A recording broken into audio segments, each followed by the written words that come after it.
पारस आवाज आ रही क्या?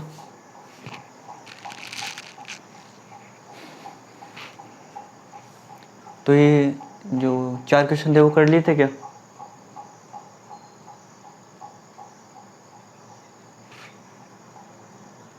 ट्वेंटी एट वाला नहीं हुआ था क्या? तो मिसलेनियस 32 में देखा नहीं था क्या?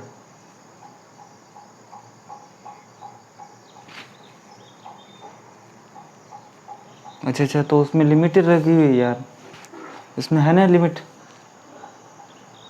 है ना उसमें?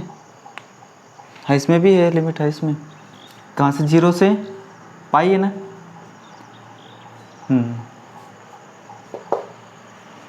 वो लिमिट वो कल लगाना भूल गया था बस। 0 से पाई। अब तो हो जाएगा।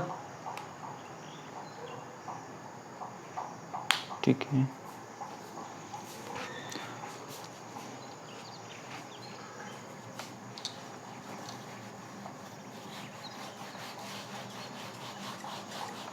तो ये तो रात को कंफर्म कर लेना था ये तो, क्योंकि अगर मैंने मिसलेनियस 32 में लिखा था तो उसमें भी अगर लिमिट है तो इसमें तो लिमिट होगी।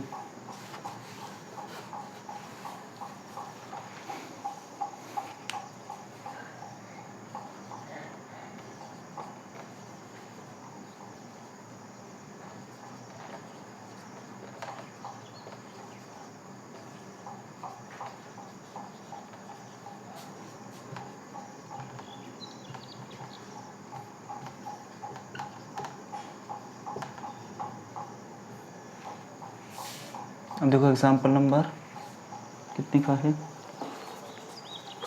14 का। एग्जाम्पल नंबर 14 का। और आप इस एग्जाम्पल को वेरी इंपॉर्टेंट मार्क कर लेना।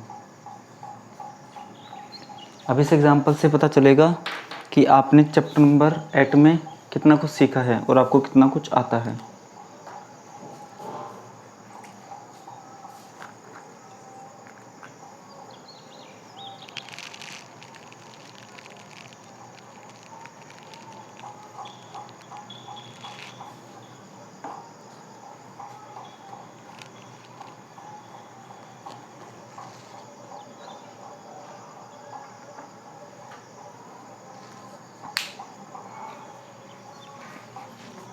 अब देखो एग्जाम्पल नंबर 14 का क्या है?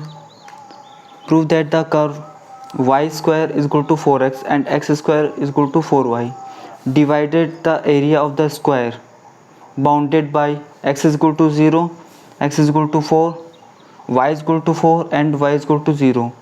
ठीक है, इससे बाउंडेड एरिया है और वो किस में हो रहा है? 3 इक्वल पार्ट्स में वो क्या कर रहा है? डिवाइड कर रहा है ये दोनों पैराबोलास। ठीक है, तो देखो x is equal to 4, equation number 1।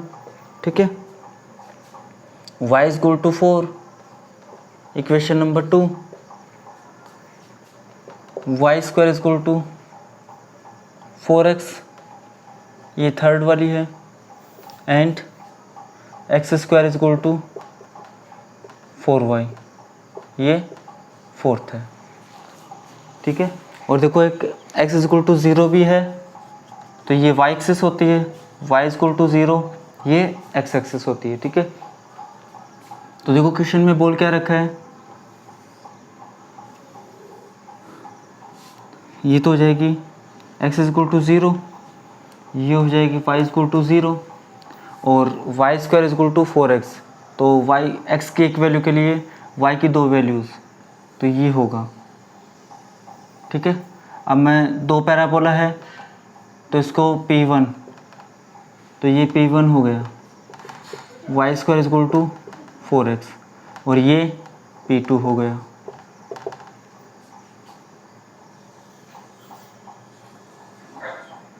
ये P2, x square is equal to 4y। ठीक है, अब देखो x इज इक्वल टू 4 यहाँ पे होगा, ये एक रफ है बस एक बार, ठीक है ना, समझाने के लिए, उसको हम सही से बनाएंगे हम उसको। ये y इज इक्वल टू 4। अब बताओ ये जो 2 पैराबोलाज और जो लाइंस है वो इस एरिया को जो क्या बन रहा है? स्क्वायर बन रहा है। ठीक है ना, इस स्क्वायर को 3 पार्ट्स में क्या कर रहे हैं? डिवाइड कर रहे हैं। ये A1 हो गया, ये बीच वाला A2 हो गया और ये A3 हो गया। हमें क्या बताना है कि A1 इसका एरिया, A2 और A3 ये तीनों एरियाज़ क्या होने चाहिए, इक्वल होने चाहिए। आएगा क्वेश्चन सुन में आपको, तो आएगा समझ में आपको ये वाला, ठीक है। तो सबसे पहले हमें इसके पॉइंट ऑफ इंटरसेक्शन हमें फाइंड करने पड़ेंगे, तभी हम डायग्राम को अच्छी तरीके से बना सकते हैं। तो देखो पहले पॉइंट ऑफ इंटरसेक्शन फाइंड करते हैं।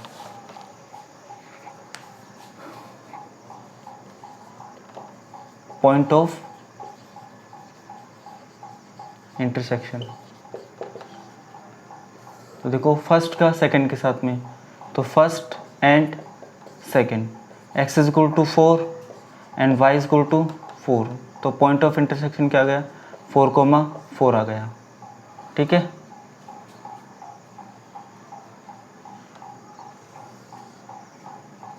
अब फर्स्ट का किसके साथ में, थर्ड के साथ में, x is equal to 4 and y square is equal to 4x, so y square is equal to कितना आ गया, 4 इंटू 4, ये 16 आ गया। तो y की वैल्यू कितनी आ गई, प्लस माइनस 4 आ गई, तो 4,4 और 4,-4, ये पॉइंट ऑफ इंटरसेक्शन आ गए इसके, ठीक है। फिर फर्स्ट का 4 के साथ, तो x is equal to 4 and x square is equal to 4y, तो x स्क्वायर मतलब 4 का square is equal to 4y, इससे ये पावर कैंसिल हो गई, तो y की वैल्यू कितनी आ गई, 4 आ गई, तो पॉइंट ऑफ इंटरसेक्शन क्या आ गई, 4,4 आ गई। अब क्या करेंगे, देखो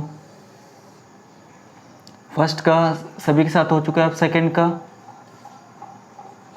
सेकंड का थर्ड के साथ, अब y इज इक्वल टू 4 है and y square is equal to 4x है, तो ये क्या हो गया, देखो 4 का square is equal to 4x, इससे कैंसिल हो गया, तो x की वैल्यू क्या आ गई, 4 आ गई, सो 4,4 पॉइंट ऑफ इंटरसेक्शन हो गई। सेकंड का 4 के साथ, second and 4, y is equal to 4 and x square is equal to 4y, तो x square is equal to कितना आ गया, 4 इंटू 4 16, तो x की वैल्यू क्या आ गई, प्लस माइनस 4, तो 4,4 एंड माइनस 4,4, ठीक है।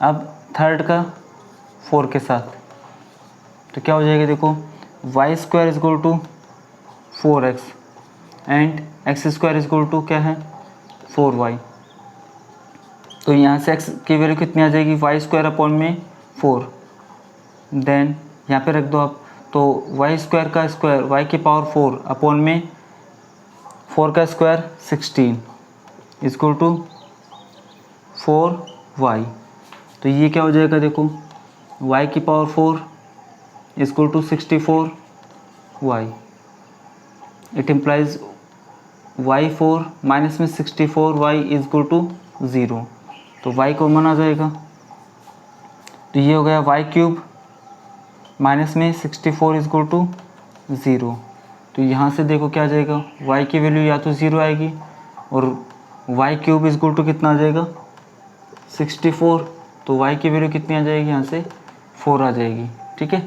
तो y की value if y equal to 0 then x is equal to कितना आ जाएगा, देखो 0.4 0, if y equal to 0 then x is equal to y equal to 4, तो 4 का स्क्वायर 16/4 4 आ जाएगा, सो पॉइंट ऑफ इंटरसेक्शन क्या हो गए, 0,0 एंड 4,4,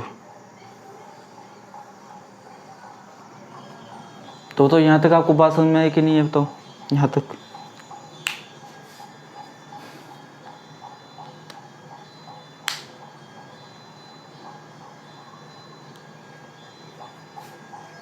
और समीर तुझे,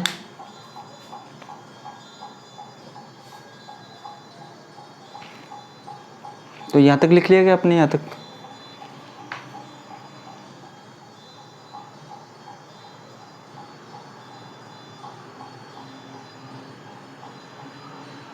ठीक है, अब देखो डायग्राम बनाना है हमें इसको देख के, ठीक है। तो अब देखो कैसे कैसे बनेगा, और आपको पहले देखना है डायग्राम को, उसके बाद में आपको बना लेना है, ठीक है ना। तो पहले डायग्राम को देखो एक बार आप, ये कैसे कैसे बन रहा है। ये वाला कौन सा होगा, P1 होगा कि P2 होगा, बताओ कौन सा होगा ये। राइट वर्ड कौन सा है इसमें, P1 या P2? P1, ठीक है ना। x के एक वैल्यू के लिए y की दो वैल्यूज़, P1 है ये।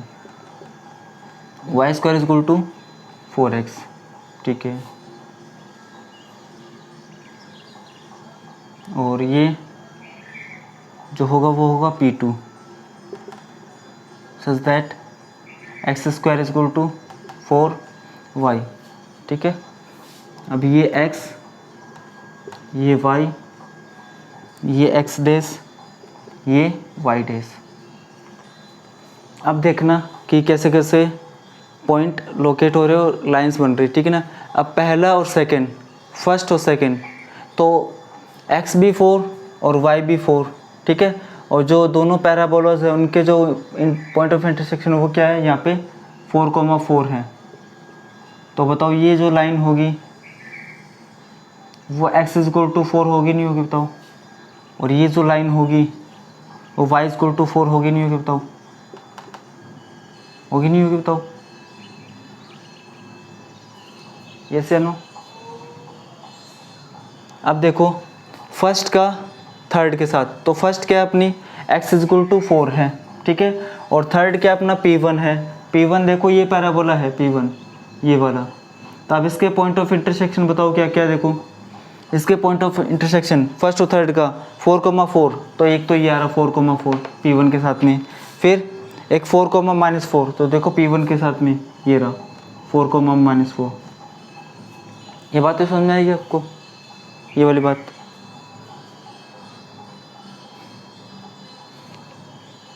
इसमें बस डायग्राम को समझना अच्छे से, और कुछ भी नहीं है। आएगा समझ में आपको ये। अब देखो फर्स्ट का 4 के साथ में, 4 कौन सा है, P2। अब फर्स्ट का 4 के साथ में देखो 4,4, ठीक है। तो फर्स्ट कौन सी है अपनी, ये वाली x इज इक्वल टू 4, और 4 कौन सी है, P2, तो ये वाला देखो, ये वाला। इन दोनों का पॉइंट ऑफ इंटरसेक्शन क्या है, 4,4, तो ये पहले से आ रहा है देखो 4,4। तो यहाँ तक बात समझ में आएगी आपको, यहाँ तक। अब देखो सेकंड का थर्ड के साथ, सेकंड का थर्ड के साथ, मतलब सेकंड क्या अपनी ये वाला लाइन, और थर्ड क्या अपना P1 ये वाला।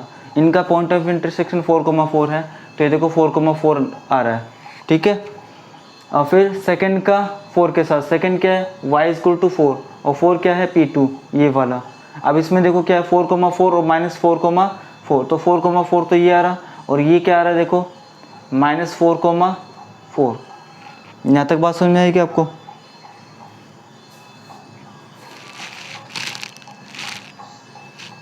आएगा बात समझ में, यहाँ तक आपको।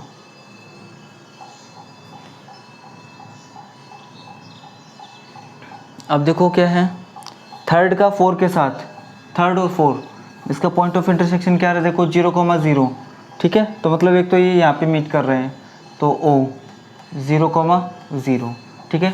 और एक कहाँ पे मीट कर रहे हैं दोनों, ये 4,4, तो देखो एक यहाँ पे इंटरसेक्शन हो रहा है दोनों का 4,4, ठीक है। तो डायग्राम कैसे बना हुआ आपको समझ में आया क्या, बताओ।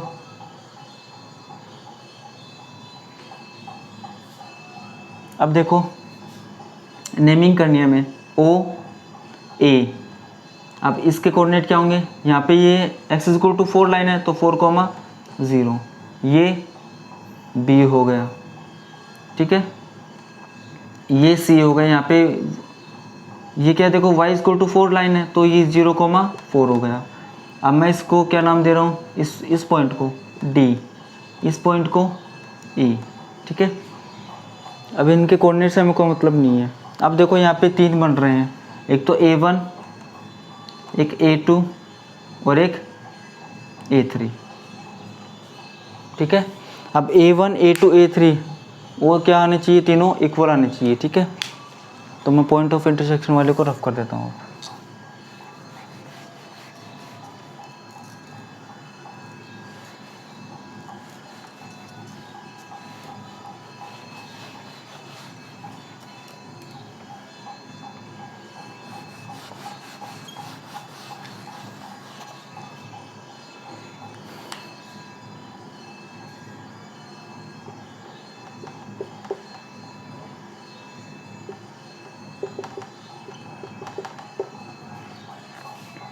नाउ अब सबसे पहले हम A3 का देख रहे हैं। Now area of region A3, ठीक है।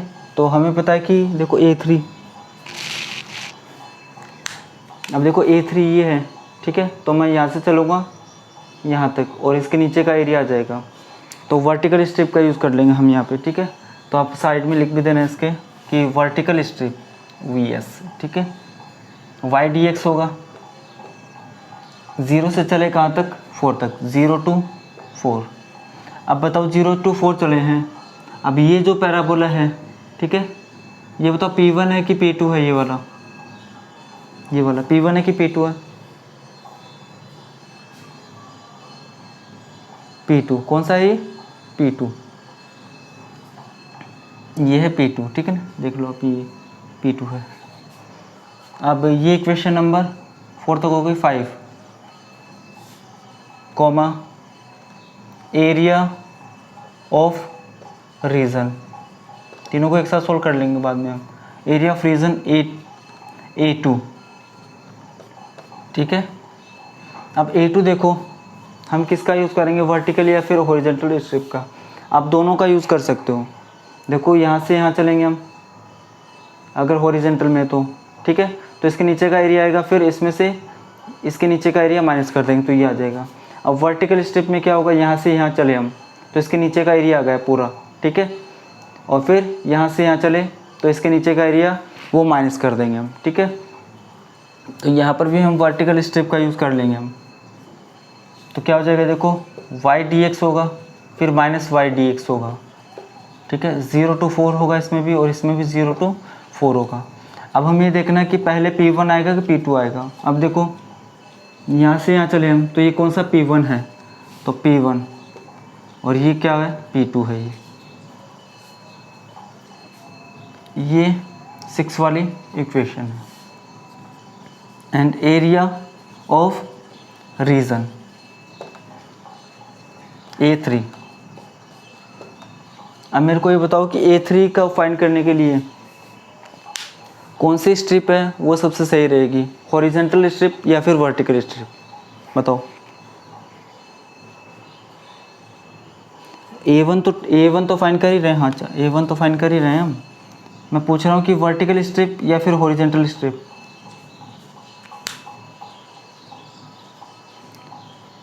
हॉरिजॉन्टल स्ट्रिप, देखो क्यों, वर्टिकल स्ट्रिप से क्या होगा, हम यहाँ से यहाँ चलें, ठीक है, तो इसके सारे नीचे का आ जाएगा।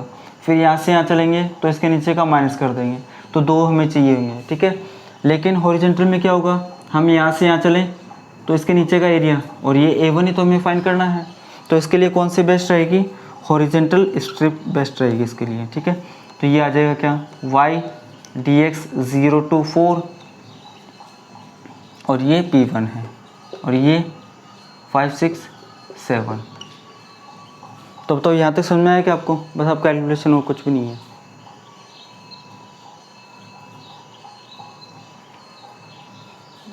ठीक है। देखो मैं इसको रफ कर देता हूँ। डायग्राम बना लिया था ना आपने, डायग्राम बना लिया था ना, ठीक है। अब देखो फ्रॉम 5 A3 क्या है, 0 to 4 y P2 dx, ठीक है। देखो सिंस P2 क्या दे रखा है हमें, P2 x² is equal to 4y, तो यहाँ से y की वैल्यू क्या आ जाएगी, x square by 4। So A3 0 to 4 1/4 बाहर आ जाएगा, ठीक है। तो ये x square D x, it implies A3 1/4 x cube upon में 3, और ये 0 to 4, तो ये क्या आ जाएगा, A3 कितना हो जाएगा 1/4 इंटू में 64 अपॉन में 3, ये 16, तो A3 क्या आ गया 16/3, coma A2 0 to 4 y P1 y क्या सही है ना, y P1 माइनस में 0 to 4 क्या हो गया,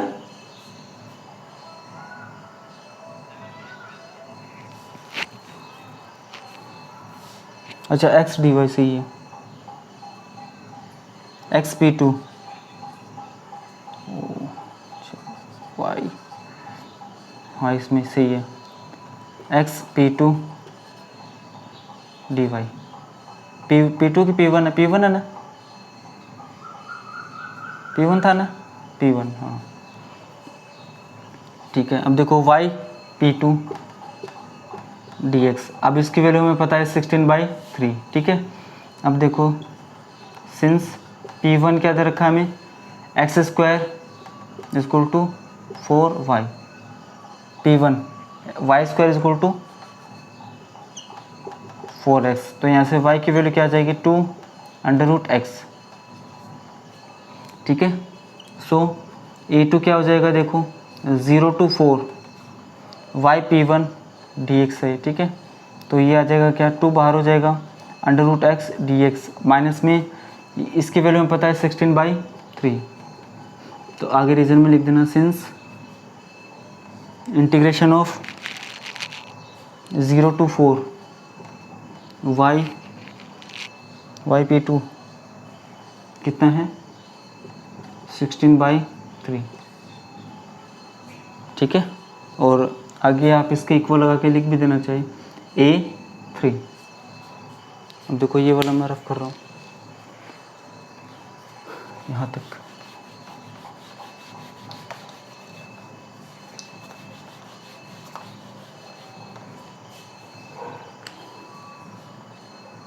it implies A2 equal to 2x की पावर 3/2 अपॉन में 3/2 और 0 to 4 माइनस में 16/3, तो it implies A2 equal to कितना आ जाएगा 2 इंटू में 2/3 और 4 की पावर 3/2 माइनस में 0 की पावर 3/2 माइनस में 16 अपॉन में 3, इट इम्प्लाइज A2 कितना आ गया, देखो 4/3 इंटू में 8 माइनस में 16/3, तो इट इम्प्लाइज A2 कितना आ गया, इसको सिंप्लीफाई करेंगे तो क्या आ जाएगा, ये 16/3 आ जाएगा ये, ठीक है। अब देखो एरिया ऑफ रीजन A1 देखेंगे हम,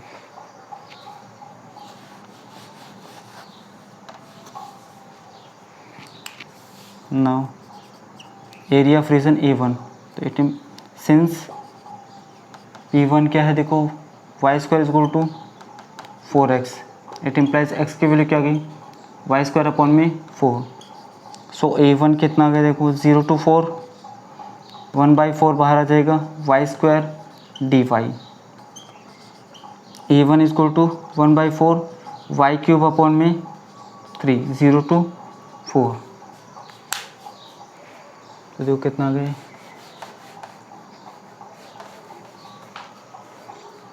A1 कितना आ गया 1/4 और ये आ जाएगा 64 अपॉन में 3, तो A1 कितना आ गया, देखो 16/3, और सभी में आप स्क्वायर यूनिट ज़रूर लगा लेना, ठीक है ना।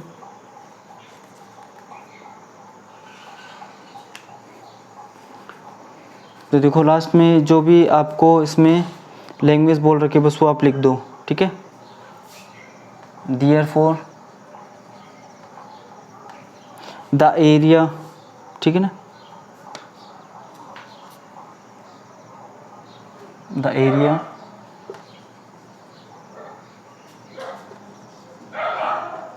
Bounded by x square is equal to 4y and y square is equal to 4x divided into 3 equal parts। तो बताओ एग्जाम्पल नंबर 14 का आपको अच्छे समझ में आया कि नहीं आया बताओ। आपको जितना भी आता है बस उसके, ठीक है, अगर उतना आता है तो इसका एक भी क्वेश्चन वो डिफ़िकल्ट नहीं है अब आपके लिए, एक भी, चाहे कितना भी डिफ़िकल्ट क्यों ना हो, ठीक है। अब मैं आपको